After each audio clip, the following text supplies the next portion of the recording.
Monsters, Inc. Mike's worst nightmare. Ah! Ee! Ah! Sully sat bolt upright in bed. The anguished yell was coming from his friend Mike's bedroom. Sully raced out of his bedroom and threw open Mike's door. "Hi," said Mike in a shaky voice. "I guess I must have had a bad dream."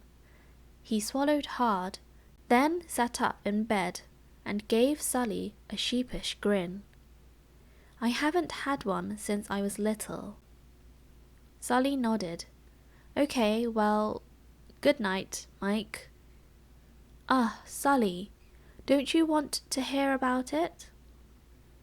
Mike asked with a hopeful grin. Sully came over and sat down on the edge of his friend's bed. "Okay," he said. "I dreamed," Mike began. "This is going to sound really, really crazy, I know, but I dreamed that there was a kid, a human kid, in my closet over there." He pointed across the room and laughed nervously. Now, said Sully good-naturedly. "Maybe it was the movie you watched tonight." "Kidzilla?" Mike scoffed. "Nah, I've seen it a dozen times and it's never bothered me before." "Well, why don't you try to go back to sleep?" said Sully, suppressing a yawn.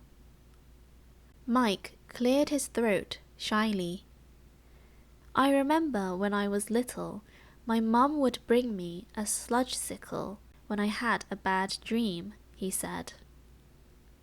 Sully sighed patiently, then went to get Mike a sludge-sickle from the kitchen.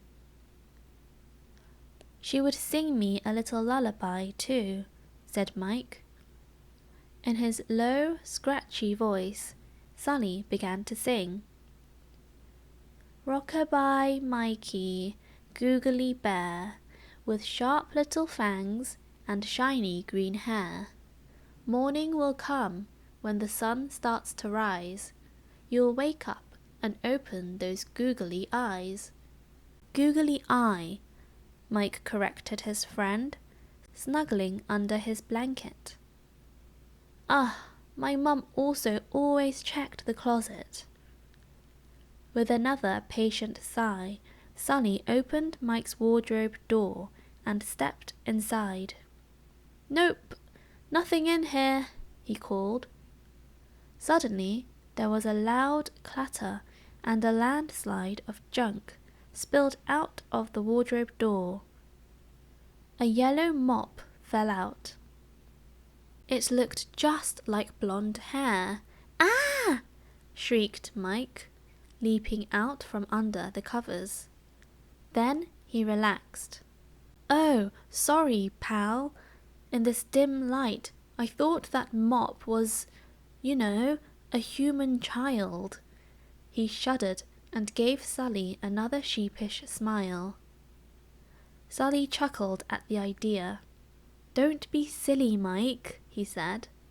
"A kid will never get loose in Monstropolis. What a disaster that would be." "No, you have a point," Mike agreed sleepily. "Good night, Sully." "Good night, Mike."